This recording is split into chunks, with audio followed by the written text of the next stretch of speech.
Every step echoed like a warning. Welcome to Mystery Sherlock. I am your host, Edward Sterling. Comment below where you're tuning in from. I love seeing it. Now, follow the sound. In glancing over my notes of the many singular adventures which it has been my privilege to share with my friend Mr. Sherlock Holmes, I have often been struck by the curious fashion in which the most grotesque beginnings have ushered in affairs of the gravest consequence. A torn cuff, a scorched bootlace, a snatch of song heard beneath a window, such trifles have more than once been the loose thread by which Holmes drew forth an entire tapestry of human passion and deceit. So it was in the case which I have entitled The Case of the Staircase That Cried. The matter had its origin in the latter days of November, as in that dark and melancholy season when London seems to draw its vast cloak of soot-coloured vapour more tightly about itself, and the lamps burn by afternoon with a yellow, spectral glare. Holmes had been in one of those languid humours which followed upon the successful conclusion of a problem. For 3 days he had alternated between the violin, the monograph upon tobacco ashes which he was forever amending, and long intervals of silence during which he lay upon the settee with his fingertips together and his eyes half closed, as though some inner drama alone was sufficient for his keen intellect. I had learned by then not to disturb him. Indeed, I had settled myself by the fire with the British Medical Journal when Holmes suddenly spoke, without changing either his position or his expression. "You've been reading of tropical fevers again, Watson, and are unconvinced by the author's conclusions." I looked up in surprise. "My dear Holmes, the page remains unturned for 7 minutes. Your right forefinger has tapped twice upon the arm of the chair, which with you is a sign not of boredom but dissent. Finally, you have that faint contraction between the brows which your good wife once described in my hearing as your professional objection face. It is impossible that you should be reading fiction, theology, or parliamentary debate, therefore medicine. As you read medical controversy after breakfast only when your own opinion is engaged, I venture upon tropical fevers." I laughed. "You are intolerable. Merely exact." "And how?" I asked. "Did you learn that I disagreed with the article?" You snorted. My dear fellow." He turned over at last and extended a long hand toward the Persian slipper in which he kept his tobacco. "There is no reason," said he, "why a man should betray his intellectual combativeness like an irritated terrier. It is primitive." "Better primitive," I retorted, "than inhumanly observant." Holmes smiled faintly, but before he could answer there came a swift, urgent tread upon the 17 stairs, followed by a knock which was more emphatic than ceremonious. "Come in," said Holmes. Mrs. Hudson ushered in a gentleman whose appearance was so remarkable that even before Holmes's eyes had rested fully upon him, I had put aside my journal. He was a man of perhaps 50, though the deeply marked lines of his face suggested anxieties beyond his years. His figure was spare and erect, his features refined, and his whiskers trimmed with a precision which spoke either of military habits or of personal fastidiousness. Yet what fixed my attention at once was not the man himself, but the strange contrast between his obvious respectability and the unmistakable signs of distress which clung to him like damp to an overcoat. His hat, though of costly make, bore the marks of being clutched too tightly. His cravat had been tied with care, but was now slightly awry. Most singular of all were his gloves, ash-grey kid gloves of excellent quality, one of which was buttoned, while the other remained half-fastened, as though he had interrupted the act of dressing in order to rush into the street. He carried a walking stick with a silver head, but his hand upon it trembled. "My name is Alistair Pembroke," said he. "I fear I have come without appointment. I was told, indeed I was assured, that if a matter lay beyond the ordinary resources of the police, Mr. Sherlock Holmes was the one man in England to consult. Holmes had risen, and with that easy air of indolent courtesy which concealed his alertness better than any theatrical intensity, he motioned the visitor to a chair. "You are very welcome, Mr. Pembroke. This is my friend and colleague, Dr. Watson, upon whose discretion you may rely as fully as upon my own. Pray warm yourself. You have come from the West, have changed cabs at least once, and have not decided, until within the last half-hour, whether to seek my aid at all." The man stared. "Good God! Tut, Holmes," said I, "must you always begin by alarming your clients?" "It is often the quickest means of establishing confidence," said he dryly. "Mr. Pembroke, if you would kindly take the chair nearest the fire and tell us, in your own fashion, what has occurred, I shall be obliged." Our visitor seated himself, though not before casting a swift and somewhat nervous glance toward the curtained window, as though even in Baker Street he found it difficult to believe himself beyond observation. "It is not only what has occurred," said he at last, "but what is still occurring. That is the infernal part of it. I might have borne a single event, however shocking. But this constant repetition—" He broke off and passed a hand over his brow. Holmes leaned back and closed his eyes, a habit which strangers often mistook for indifference. "You are being tormented," said he, "not by violence, but by recurrence. Continue." Mr. Pembroke gave a short, mirthless laugh. "You put it neatly, sir. Yes, I am being tormented, my household as well, and unless something is done, I believe the matter will end in madness, ruin, or murder." At that last word, I observed Holmes's eyelids flicker.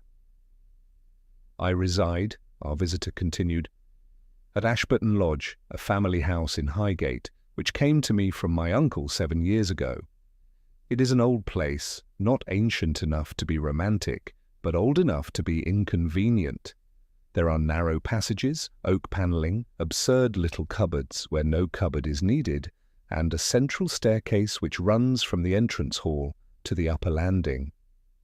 He moistened his lips. "It is that staircase which has brought me here." Holmes opened his eyes. "In what manner?" Mr. Pembroke bent toward us. "It weeps." Even Holmes, for all his self-command, allowed the smallest pause before replying. "You may define your term." "I should be glad to define it if I could," cried Pembroke. "At first the servants said there was water on the stairs in the mornings. Then my sister, who keeps house for me, heard sounds in the night, soft, intermittent sounds like a person sobbing behind a closed door. We searched everywhere. There was no one. Then the footman swore that as he passed through the hall after midnight, he heard what he described as crying in the wood itself. Since then it has happened again and again." "Actual moisture?" Holmes asked. "Yes." "Always on the staircase?" "Yes." "At what point?" "On the lower half chiefly, though once upon the banister of the first turn." "And this moisture, clear water, stained, scented?" "Clear so far as I could tell." Holmes nodded. Did go on. "For some days I treated the business as a matter of pipes, weather, imagination, or servants' gossip.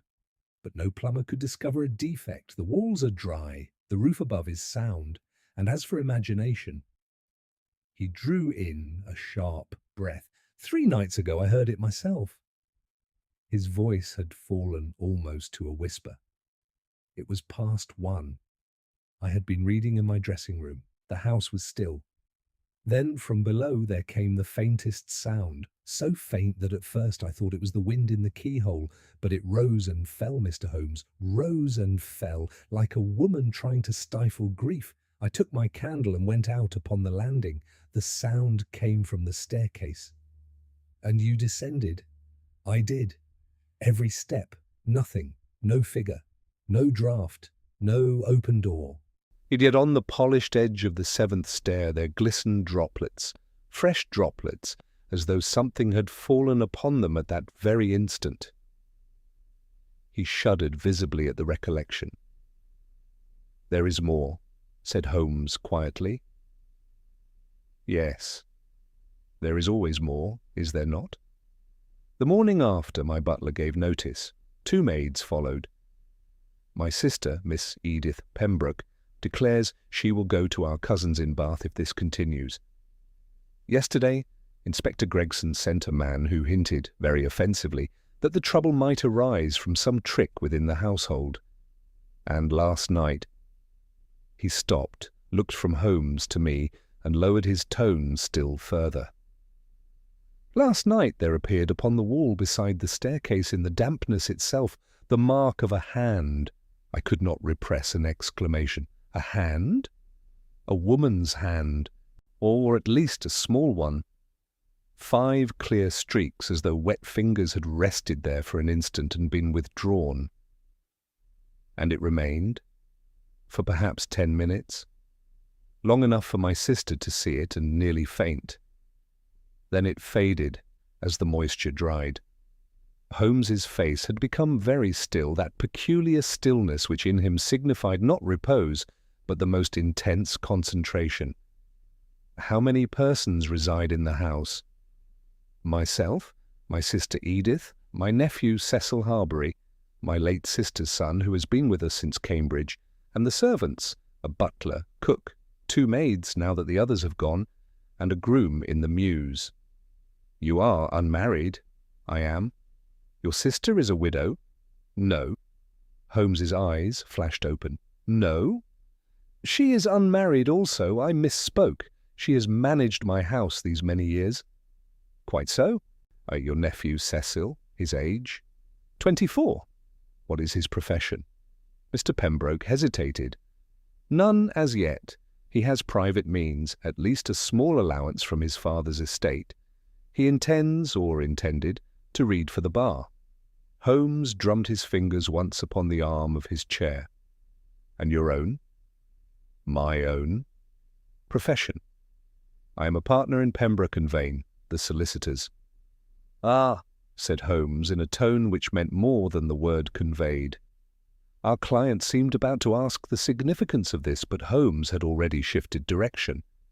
Now, Mr. Pembroke, tell me that portion which you have not yet told. The man's face changed. Until that moment his alarm had appeared genuine yet straightforward, the natural agitation of one oppressed by inexplicable events. Now, under Holmes's quiet gaze, there came into it another expression, reluctance, conflict, and perhaps a trace of shame. I have been perfectly frank. No, said Holmes, you have described the manifestations with accuracy enough, but you have omitted the circumstance which, in your own mind, links them to a possible human agency. It is that omission which has cost you more effort than all the rest of your narrative combined. Pembroke half rose, then sank again. This is impossible. On the contrary, it is elementary. Your gloves, excellent though they are, have been put on and removed repeatedly this morning. That argues indecision. Your hat has the crescent indentation made by a hand pressing not at the brim but at the crown, a sign of mental strain. You came resolved to tell me everything. And yet, within 3 minutes of beginning, you adopted a formal mode of statement. Men do not become formal unless they approach an embarrassment. Therefore, there is a family circumstance or something verging upon scandal which you are unwilling to expose. Our visitor covered his face for an instant. You leave one no refuge, Mr. Holmes? If I did, you would not be here. Pembroke drew a long breath. Very well, there is a circumstance. 6 weeks ago, my late uncle's will was disputed. Holmes said nothing, but I saw that every faculty in him was awake. The challenge, Pembroke continued, came from an unexpected quarter. A woman presented herself through solicitors, asserting that she was the lawful daughter of my uncle by a secret marriage contracted many years ago. If her claim were upheld, i.e. portions of the estate and Ashburton Lodge itself might be affected. The matter has not yet come to court. We believed it nonsense. Indeed, I still believe it nonsense. But the woman is persistent, and the timing— He spread his hands helplessly. You perceive the coincidence. What is the woman's name? Holmes asked. Mrs. Lydia Ashdown. And has she visited the house? Never to my knowledge. Have you seen her? Only once at my office. She is a person of self-command, perhaps 30, plainly dressed and, in a way I cannot describe, most disagreeable to deal with. She speaks little, but watches everything. Holmes's gaze drifted to the fire, and the crying staircase began after her claim. Within a fortnight. For a minute or more there was silence in the room, save for the low murmur of the coals and the faint rumble of traffic in the street below. Then Holmes rose and stood, with his back to the hearthrug, his long, thin figure outlined against the blaze. You have done wisely to come, said he. The case is not without interest. Something in his voice brought a measure of relief to the unhappy man. Then you will take it? With pleasure. Watson and I shall call at Ashburton Lodge this afternoon, if convenient. Mr. Pembroke grasped the arms of his chair. This afternoon, thank heaven. Yes, by all means. Until then, said Holmes, you will alter nothing. No servants are to scrub the staircase, polish the banister, relight lamps unusually, or discuss the matter with outsiders. You will behave as though no assistance had been sought. I understand. And one thing more, Holmes added. Should the staircase cry again before we arrive, I beg that no one touch the moisture, the wall, or any adjacent object. Pembroke promised readily enough, and after a few further particulars as to the exact location of the house, took his leave with a gratitude which was almost pathetic in its intensity. When the door had closed behind him, I turned to Holmes. Well, I cried, what do you make of it? Holmes stooped for his pipe and filled it with deliberate care. My dear Watson, said he, at present I make of it a staircase, a contested inheritance, a distressed solicitor, an idle nephew, an observant sister, a household under strain, and a woman who watches everything. You think it a fraud, then?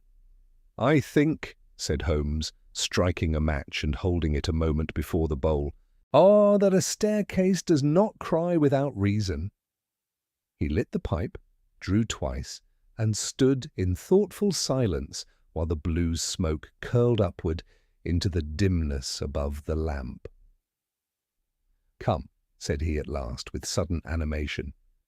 We have 2 hours, and I shall employ them in learning whether grief may climb in kid boots, or whether it leaves some more practical trace upon the 7th stair. With that enigmatic remark he snatched up his coat and hat, and I, well accustomed to such abrupt transitions from abstraction to action, took my own and followed him out into the darkening London afternoon. It was one of Holmes's peculiarities that he could pass from the most complete intellectual immobility to the keenest practical exertion with a swiftness which left ordinary men gasping behind him. And within 10 minutes of our client's departure, we were in a hansom and rattling northward through the dun-coloured afternoon, while Holmes, sunk in the corner with his chin upon his breast, seemed once more the languid dreamer of Baker Street. Yet I knew well that beneath that listless exterior every faculty was engaged. You attach importance to the will dispute, said I at last. I attach importance to everything, Watson, until it has been proved unimportant. That is the difference between method and muddle.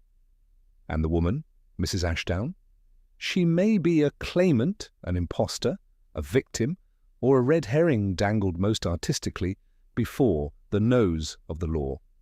At present, she is merely a fact. You think the manifestations are designed? Holmes opened one eye. My dear fellow, when a ghost selects a particular staircase and confines its grief to one household and times its lamentations so as to unsettle a family already exposed to legal anxiety, I begin to suspect that the supernatural has been coached. I could not but smile.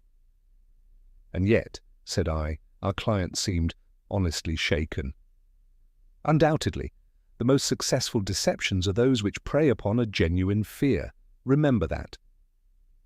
The cab had by now left the denser currents of central traffic and was climbing through quieter roads, where detached villas stood behind iron railings and winter-stripped shrubs scratched at the paling sky. A thin rain had begun to fall, and the pavements shone in the lamplight. Presently the driver drew up before a high brick wall broken by wrought-iron gates. Beyond, half-veiled by bare yews and drifting mist, I perceived a square, sombre house of 3 stories, each with a porticoed entrance and long windows dark against the wet. "Ashburton Lodge," said Holmes, glancing up. "A house with sufficient dignity to conceal discomfort." Mr. Pembroke himself admitted us before the bell had ceased echoing. He wore the same clothes as in the morning, and there was in his face that strained expectancy which marks the man who has pinned all relief upon another's arrival. "My sister is above," said he in a low voice. "She has had one of her nervous headaches. Cecil is somewhere in the house. I have said only that I had asked a friend to advise me upon the disturbances." Holmes bowed. "An admirable formula. Now, before I see any person, I should like to see the staircase." The hall into which we were shown was lofty, panelled to the ceiling in dark oak, which age had dulled almost to blackness. A lamp burned upon a side table, and its mellow circle of light only emphasized the shadows in the angles above. Facing the entrance rose the staircase of which we had heard so much. It was broad at the base, then narrowed at the first turn, where the banister swept inward to an upper landing that ran along the front of the house. A window of stained glass, set midway upon the ascent, admitted the last grey of the day in bruised and melancholy colours. Holmes stood motionless for some moments, his hands behind his back and his head slightly advanced, like a hound taking the air. Then, without a word, he mounted slowly, pausing at the 3rd step, the 5th, and the 7th. He bent over the polished wood so closely that his aquiline features were reflected in it. He examined the banister, the wall, and the carpet-runner held down by brass rods, and finally the skirting at the side. "You have cleaned nothing since last night?" "Nothing." "Excellent." He took from his pocket lens and knelt, while I remained below with Pembroke. I confess that I could perceive little beyond a handsome, though somewhat old-fashioned staircase, faintly marked here and there by the ordinary scratches of use. Yet Holmes's scrutiny grew more minute with every instant. At last he placed one finger upon the edge of the 7th stair. "Ha!" He did not raise his voice, yet Mr. Pembroke started as though a pistol had been fired. "What is it?" I asked. Holmes beckoned me up, upon the dark varnish, scarcely visible, save when the light from the hall lamp struck it slantwise, there remained a faint, irregular bloom, as though moisture had dried there imperfectly and left the thinnest outline behind. Holmes touched it, sniffed his fingertip, and smiled. "Interesting." "Water?" said Pembroke eagerly. Holmes looked at him. "Something that has behaved like water. That is all that I shall say for the moment." He ascended to the landing and turned his attention to the stained glass window. It was latched, but not tightly. He opened it an inch, glanced at the sill, then closed it again. From there he inspected the passage above, the doors opening from it, and finally returned to the hall. "I should like to hear," said he, "precisely who slept where."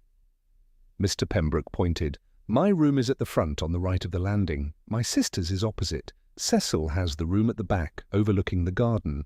And the servants sleep on the upper floor, save the butler, who has a chamber off the back passage below." "And who first discovered the moisture?" "One of the maids, Jane." "She is still in the house?" "Yes." Holmes nodded. "Then I shall speak with her presently. But first, your nephew." As if summoned by the words, a door at the rear of the hall opened, and a young man entered with the brisk, slightly defiant air of one who is prepared to resent solemnity in others. Cecil Harbury was of a type common enough in London clubs and university quadrangles, well-grown, clean-shaven, and undeniably handsome, with clear features and an easy carriage that bordered upon carelessness. His dark hair was brushed back from a frank brow, and his dress, though suitable, possessed that degree of studied negligence by which the younger generation proclaimed itself superior to precision. He checked upon seeing us. "My uncle told me we had a visitor," said he. I had not understood that the affair had become official. "It is not," replied Holmes. "My name is Sherlock Holmes." A quick light came into the young man's eyes. Curiosity first, then amusement. "Indeed, then our domestic ghost has risen in the world." "Cecil!" cried Pembroke sharply. But Holmes only smiled with that dangerous mildness which I had seen precede many a devastating thrust. "You do not believe in the ghost, Mr. Harbury?" "I believe in damp houses, excited servants, and the contagious nature of fear. Beyond that I reserve judgment. A healthy position. Yet you remain under the same roof. Where else should I go?" The answer was light, but the tone beneath it was not wholly agreeable. I observed that Holmes had noted the same. "You have heard the sounds yourself?" "Once, or thought I did. It may have been pipes." "And seen the moisture?" "Yes." "Did it suggest pipes also?" Cecil shrugged. "I am no plumber." Holmes regarded him for an instant in silence. "No," said he softly. "Your uncle informs me you read law." The young man's colour altered by a shade. "I was to read it. And now?" "Now I am considering whether the law deserves the sacrifice." "An important philosophical question," said Holmes. "No doubt you will settle it after the staircase has ceased its lamentations." Harbury's lips tightened, but before he could answer there came from above a sudden sound, a short, stifled cry, so sharp and full of terror that it froze us where we stood. "Ah, Edith!" exclaimed Pembroke. He sprang to the stairs, Holmes beside him in an instant, and I close behind. The cry had come from the passage above. A door stood half open opposite the head of the stairs, and in its threshold, one hand clutching the lintel, the other pressed to her breast, was a lady in black silk whose face had turned ashen beneath the shaded lamp behind her. She stared not at us, but at the wall beside the landing. "There!" she gasped. "There again!" All eyes followed her trembling hand. Upon the dark panel to the right of the staircase, just where the light fell weakest, I saw a glistening mark emerging before us, even as we watched it, the wet impression of a small hand, each finger slender and distinct upon the wood. For a few seconds none of us stirred. Then the appearance of that damp imprint, forming as it did beneath our very eyes, produced upon my mind a sensation which I can only describe as a cold tightening about the heart. Even Cecil Harbury, who but a moment before had spoken so lightly of pipes and imagination, had drawn a step backward, his expression abruptly altered. Holmes, however, advanced. "Pray do not touch it," said he sharply, as Mr. Pembroke made an involuntary movement forward. "Stand exactly where you are, all of you." He bent close to the panel, so near that the lamplight fell full upon his keen features.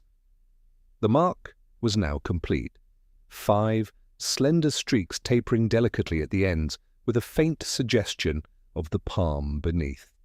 A bead of moisture gathered at the tip of the smallest finger and dropped, striking the polished floor with a soft, almost inaudible sound. And Miss Pembroke uttered a low moan. "You see it! You see it!" she cried. "It is no fancy. Oh, Alistair, we cannot remain in this house." Holmes straightened himself. "You have observed this before, madam?" "Yes. Last night. Just so. Only there—" She pointed a little higher upon the same panel. "It comes and goes. It is as though—" She faltered, then added in a whisper, as though something were trying to make itself known. Holmes's eyes rested upon her with a gentleness which sat curiously upon his severe features. "We shall endeavour to assist it, then," said he. He took out his lens once more and examined the mark without touching it. Then, to my surprise, he lowered himself and inspected the floor immediately beneath. "Watson," said he, "observe the droplet." I knelt beside him. But the small bead which had fallen had not spread as pure water might have done upon such a surface, but retained for a moment a certain cohesion before slowly flattening. "You perceive?" he murmured. "I perceive that it is damp," said I, somewhat helplessly. "Precisely. And that it is not wholly water." He rose briskly. "Mr. Pembroke, you will oblige me by having no one enter this part of the house for the next half-hour. I desire the mark to remain undisturbed until I have completed a more thorough examination. But my sister, Miss Pembroke, will be safer in her room than upon this landing at present. The phenomenon, whatever its cause, appears to confine itself to this immediate area." There was something in Holmes's tone which compelled obedience. Miss Pembroke, still trembling, allowed her brother to lead her gently back into her chamber, while Cecil Harbury remained where he was, his eyes fixed upon the fading handprint. "It is a clever trick," said he at last, though without conviction. Holmes glanced at him. "Then you will perhaps explain it." Harbury hesitated. "Condensation, some peculiarity of the wood, in the shape of a human hand." The young man flushed slightly. "I did not say I could explain it, only that I refuse to leap at spirits." "A commendable restraint," said Holmes. He moved now with increased rapidity, passing his lens over the panel, the banister, and the edge of the stair. At one point he produced a small knife and very delicately scraped a fragment from the varnished surface, which he transferred to a folded paper. From his pocket he next drew a thin strip of litmus, untouched it lightly to the damp, and watched the result with an expression of quiet satisfaction. Meanwhile, the handprint, which had been so distinct, began gradually to fade. The sharp outlines blurred, the separate fingers merged, and within a few minutes nothing remained but a faint, irregular stain such as one might attribute to chance or neglect. Holmes observed the process to the end before turning to us. "Now," said he, "we may speak freely. Mr. Harbury, you are correct in one respect. This is indeed a trick." Pembroke, who had just rejoined us, started. "A trick? Then you have already—" "I have established that the effect is produced by natural means and therefore by human agency. But who and how—" Holmes raised a hand. "One question at a time. As to the how, I have a provisional answer. Oh, as to the who, I have several possibilities, none of which I am yet prepared to eliminate." He turned once more to the staircase and stood looking down it, his head slightly inclined. "You told me," said he, addressing Pembroke, "that the sounds are heard chiefly at night." "Yes." "And that the moisture is discovered in the morning?" "Generally, yes, though the hand appeared last night while we were still awake." "Just so. The phenomenon, then, is not confined to 1 hour, but to one locality. That is of greater importance." He descended slowly to the hall, examining each step as he went, and I followed close behind, striving, as ever, to read his thoughts from his actions. At the foot, he paused and looked up again toward the landing, where the last trace of the mysterious hand had now entirely vanished. "I'm a crying staircase," said he softly. "It weeps, it laments, and it writes upon the wall." He turned sharply. "Mr. Pembroke, I must request that I be allowed to remain in your house tonight." The solicitor clasped his hands eagerly. "Remain, my dear sir, I implore it." "Good. Watson and I will require a room overlooking the staircase, or as near to it as may be contrived. Until then, I should like to interview your servants, beginning with the maid who first observed the moisture." "And after that?" I asked, as Pembroke hurried away to give the necessary orders. Holmes's eyes gleamed. "After that, my dear Watson, we shall listen to the staircase." The remainder of the afternoon was devoted to a series of inquiries which, though conducted in Holmes's usual quiet fashion, left upon my mind an impression of increasing complexity rather than immediate clarity. It was one of those occasions when each answer appeared to open, rather than close, the door to further doubt. The maid Jane proved to be a pale, anxious girl, whose agitation seemed genuine enough to preclude any suspicion of deliberate invention. She had first noticed the dampness upon the staircase some 10 days previously, when, rising early to light the kitchen fire, she observed that her candle flame flickered oddly as she passed through the hall. Upon glancing down, she had seen what she described as little shining patches upon the steps, as though dew had formed there during the night. "You are certain no one had been upon the stairs before you?" Holmes asked. "No, sir." "Mr. Wilkes, that's the butler. He comes down later." I'm always first." "And the doors and windows?" "All fast, sir. Mr. Wilkes sees to that every night." Holmes nodded. "You heard the sound also?" The girl clasped her hands. "Yes, sir, twice. It's like someone trying not to cry out loud." "From what direction?" "From the stairs, sir. Always the stairs." Holmes dismissed her gently, and we next saw Wilkes, the butler, a grave and somewhat stiff individual whose manner suggested a man offended by circumstances rather than frightened by them. "I do not hold with fancies, sir," said he, "but I cannot deny what I have heard, nor can I explain the damp. The pipes have been seen to. There is no leakage." "You have examined the staircase yourself?" "Thoroughly, sir." "And found nothing?" "Nothing, save what has been observed by others." Holmes regarded him keenly. "You sleep below?" "Yes." "Sir? Have you ever been awakened by movement in the hall during the night?"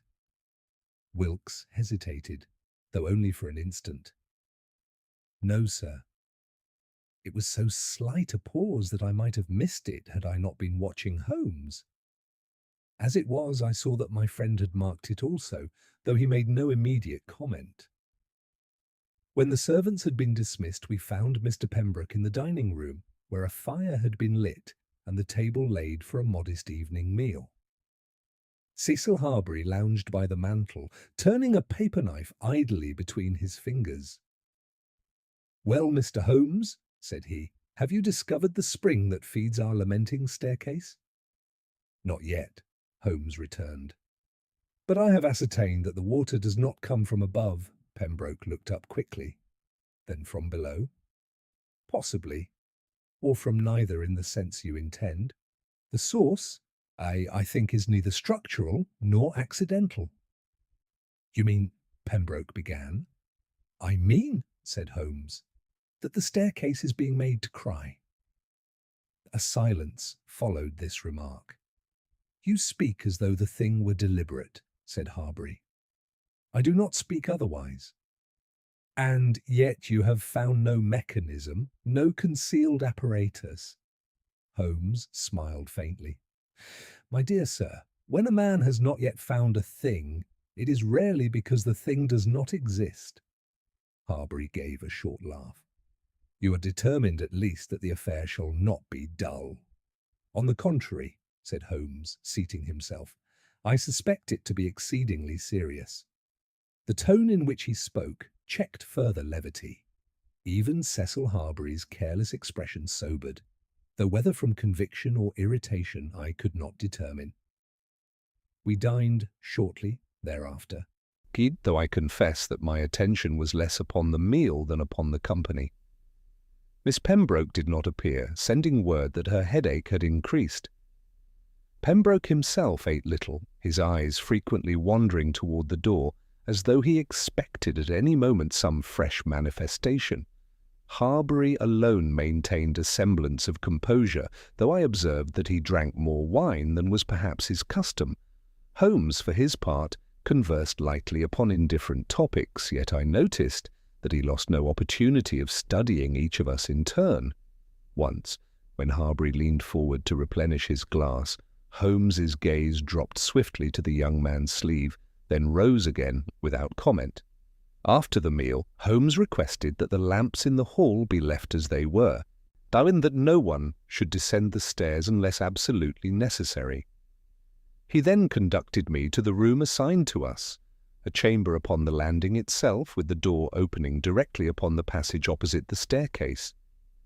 "This is well chosen," said he, glancing about. "We command both the stairs and the upper corridor.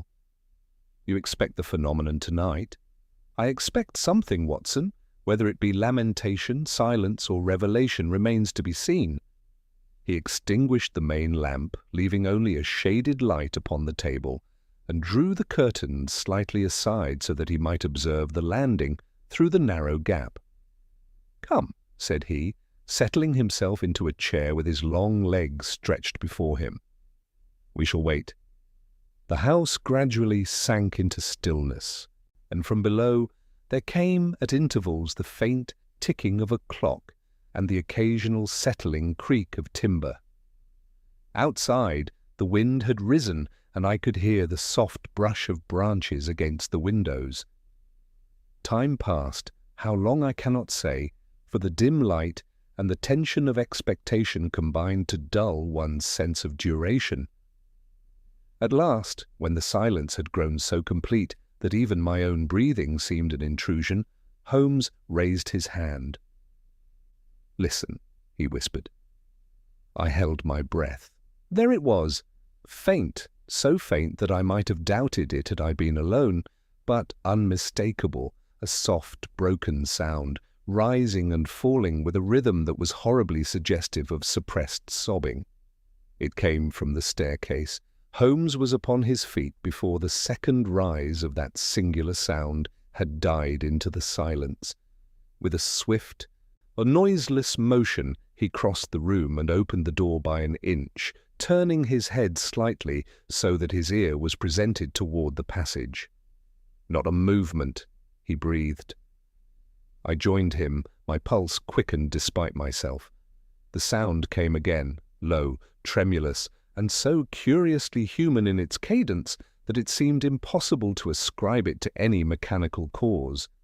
It rose from below, from the direction of the staircase, and yet it possessed no clear point of origin, but rather seemed to hover in the air like a voice stifled by distance or obstruction. Holmes slipped into the passage. The lamp upon the landing had been turned down, and the shadows lay thick along the walls. The staircase itself was dimly visible, its polished surface catching here and there a faint glimmer of light. We advanced together, step by cautious step, until we stood at the head. The sound ceased. For a moment there was nothing, only the stillness of the house and the distant murmur of the wind beyond the walls. Then, as if in answer to our presence, there came a single, soft drop. Holmes's hand shot out and gripped my arm. "Look!" Halfway down the stairs, upon the very step which he had examined earlier in the day, a faint sheen was forming. It gathered with extraordinary rapidity, spreading in a thin, irregular film across the wood, until it caught the light like a dull mirror. Another drop fell, then another. Holmes moved, not down the stairs as I had expected, but sideways toward the wall. He knelt suddenly at the edge of the landing and passed his fingers along the junction where the panelling met the floor. "Ah," he murmured. "What is it?" "Patience!" The moisture below was increasing. Even as we watched, a small rivulet formed and crept along the edge of the step, following the grain of the wood with a deliberation that was almost purposeful. Then, as before, there came that strange and dreadful accompaniment, the low, broken sound like a stifled sob. It was nearer now. I confess that for an instant a most unprofessional chill passed through me. There was something in that combination of sound and sight, of the unseen voice and the visible trace, which appealed to the imagination in a manner wholly disproportionate to its apparent cause. Holmes, however, had no such distraction. "Stay here," said he sharply. Before I could reply, he had descended 2 steps in a single noiseless movement and was crouched beside the 7th stair. From his pocket he drew a small metal instrument, a probe of some sort, and inserted it delicately into the narrow space between the tread and the riser. There came a faint click. The sound stopped, instantly, absolutely like the snapping of a thread. At the same moment, the glistening film upon the stair ceased to spread. One last drop formed, trembled, and fell. Then all was still once more. Holmes remained motionless for several seconds, his hand still at the joint in the wood. Then he withdrew the instrument and rose. "Well," I whispered. He turned to me, and even in the dim light I could see that his eyes were alight with that keen, inward fire which I had learned to associate with the near approach of a solution. "The staircase does not cry, Watson," said he quietly. "It is made to speak, and it speaks through a channel." "A channel?" "Yes, a very ingenious one." He ascended again and closed the door of our room behind us with the utmost care. Once within, he lit the lamp and seated himself, his long fingers pressed together beneath his chin. "You observed the cessation?" "Instantly," said I, "the moment you did whatever it was you did." Precisely because I interrupted the communication. I stared at him. "Then the sound is conveyed, not produced upon the spot. And the moisture?" "A secondary effect, not accidental, but contrived, though not, I think, for the reason which would first suggest itself." He rose abruptly and began to pace the room. "The junction of the stair and riser, did you note its construction?" "No, of course you did not. It is hollowed slightly at the rear, leaving a narrow cavity which runs the width of the step. From that cavity, by means of a concealed aperture, no doubt continued through the panelling, the substance is introduced." "Substance?" Holmes smiled faintly. "Something that imitates water, yet is not wholly water, enough to deceive the eye, insufficient to escape analysis." "And the sound?" "Travels by the same route, or one closely allied to it. A tube, Watson, a speaking tube, or its equivalent. Very neatly contrived, very carefully concealed." I could not restrain my astonishment. "But to what end? To frighten—" Holmes stopped in his pacing. "To influence," said he. He stood for a moment in thought, then added slowly, "and to direct attention, very carefully, toward a particular part of the house, while leaving another part, equally important, unobserved." At that instant there came a faint creak from the passage outside, so slight that I might have overlooked it had Holmes not turned his head sharply toward the door. He raised a finger. "Did you hear?" "Yes." Holmes crossed the room in 2 silent strides and extinguished the lamp. We were left in darkness. Footsteps, soft, cautious, and unmistakably human, were passing along the landing toward the staircase. The footsteps paused at the very threshold of the staircase. In the darkness of our room, Holmes and I stood motionless, scarcely daring to breathe. The faint light from the landing lamp filtered beneath the door, and against it we perceived the shadow of a figure, still listening. Then very slowly the figure moved, and there came the softest of sounds, the careful placing of a foot upon the stair, then another.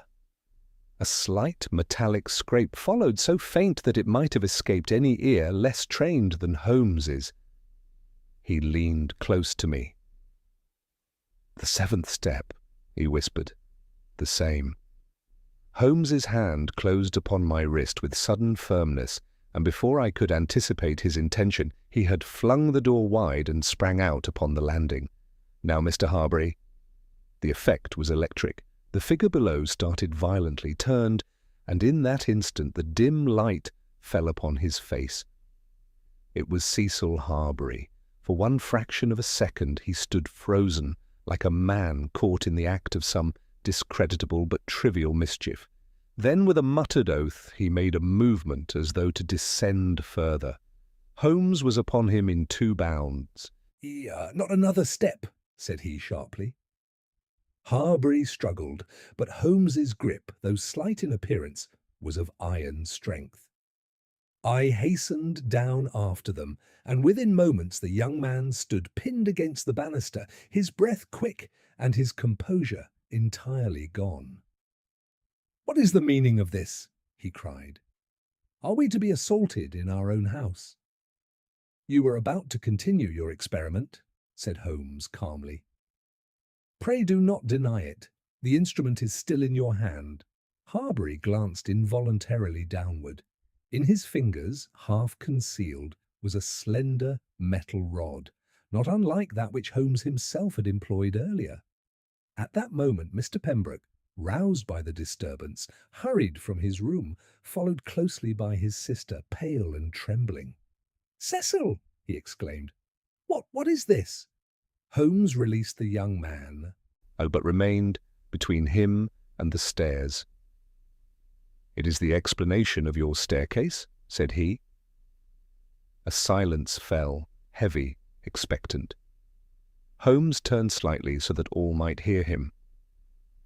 "The phenomenon which has so distressed this household is, as I have already stated, entirely artificial. The moisture upon the stairs is not water in the ordinary sense, but a prepared solution introduced through a concealed channel beneath the treads. The sound, the so-called crying, is conveyed through the same system by means of a tube, terminating below and opening upon the staircase in such a manner as to diffuse and distort the voice." Miss Pembroke uttered a faint cry. "A voice!" "Yes, madam, a human voice, produced at will and calculated to resemble suppressed weeping." Pembroke turned slowly toward his nephew. "You mean Cecil?" Holmes inclined his head. Your nephew, with ingenuity that does him credit, discovered or constructed a hidden passage within the woodwork, most likely an old service duct from earlier alterations of the house. By inserting his instrument at the proper point, he could introduce both the liquid and the sound, producing the appearance of a supernatural manifestation localized upon this staircase. Harbury laughed suddenly, though the sound was strained. "And to what end, pray? For amusement?" Holmes's gaze hardened. "No, for pressure." He stepped closer. "You are in want of money, Mr. Harbury. Your allowance, though sufficient for modest habits, does not support the life to which you have become accustomed. Debts have accumulated. Your uncle, a cautious man, has refused further advances. At the same time, a claim has arisen which threatens to complicate the estate." Pembroke gave a startled exclamation. "The woman! Ashdown?" "Precisely. A most convenient circumstance. The appearance of a haunting, particularly one suggestive of distress within the very fabric of the house, would serve admirably to unsettle the present occupants, to encourage abandonment, or at least to hasten decisions which might otherwise be delayed." Holmes paused. "In short, Mr. Harbury, you sought to frighten your uncle into relinquishing control, or, failing that, to render the house untenable, thereby influencing the disposition of property. The young man's defiance faltered. You cannot prove. Holmes raised the metal rod which he had quietly taken from Harbury's grasp. This instrument fits precisely into the aperture beneath the seventh stair, and the residue upon it corresponds with the substance found upon the wood. Furthermore, I have no doubt that a search of your room will reveal additional apparatus, tubing perhaps, or a reservoir. Harbury's shoulders sank. "It was not meant to go so far," he muttered, "only to give him a scare, to make him see reason." "And the hand upon the wall?" I asked. "A simple extension of the same device," said Holmes. "A perforated template pressed briefly against the panel while the liquid was applied. The effect, as you observed, is most striking." Miss Pembroke shuddered. "And the crying! Oh, the dreadful crying!" "A performance," said Holmes quietly, "which I regret to say was exceedingly well executed." Pembroke had covered his face. This in my own house, by my sister's son?" Holmes's tone softened. "The fault lies not in affection." But in opportunity. The arrangement of the house made the deception possible. Circumstance made it tempting. There was a long pause. At last, Pembroke straightened. "This must be placed in the hands of the authorities." Harbury gave a bitter laugh. "And have it in the papers? Solicitor terrorized by nephew's ghost? Spare me, uncle." Holmes intervened gently. "Well, that, Mr. Pembroke, is a matter for your discretion. The offence, though grave in its intention, has not proceeded to violence. There may yet be room for a private resolution, if accompanied by proper safeguards." Pembroke looked from Holmes to his nephew, and something of the sternness in his expression softened. "You will leave this house tomorrow," said he at last, "and until you have proved yourself worthy of trust, you will not return." Harbury bowed his head. I understand." The matter, so far as the law was concerned, ended there. When Holmes and I found ourselves once more in the quiet of Baker Street the following evening, I could not refrain from expressing my admiration. "You perceived it almost from the first," said I. "Not quite," he returned. "But the moment I observed that the tears did not behave as simple water, and that the sound ceased upon interference with the stare, the outline became clear." "And the rest?" Holmes smiled, drawing his violin toward him. "The rest, my dear Watson, was merely the filling in of details." He touched the bow lightly to the strings, and a soft, thoughtful melody rose in the lamplit room. "A staircase that cried," said he musingly. "Or how readily men will accept the marvellous when the ordinary lies just beneath their feet. I took up my pen that very night, resolved that the singular case should not be lost to memory. And yet even now I cannot ascend a darkened stair without recalling that faint, unnatural sobbing, and the ingenious human folly that lay behind it.